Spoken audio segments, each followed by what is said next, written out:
ఒక నిమిషం స్క్రోలింగ్ ఆపి ఈ వీడియో చూడండి. పిచ్చిది అన్న వెక్కిరింత, కోతిలా ఉంది అన్న అవమానం. వాళ్ల మాటలు మోస్తూ దేశానికే పేరు తీసుకొచ్చింది ఈ మహిళ. ఆమె పేరు దీప్తి జీవాంజీ.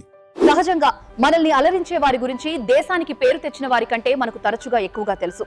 మీడియా వారిని ఎక్కువగా కవర్ చేయదు కాబట్టి ఇది జరుగుతుంది. ఒక నిరుపేద కుటుంబంలో పుట్టి మేధో వైకల్యంతో ఇబ్బంది పడుతున్న తను అదృష్టవశాత్తు తనలో దాగి ఉన్న అథ్లెటిక్ ప్రతిభను ఆమె స్కూల్ పీఈటీ టీచర్ గుర్తించారు.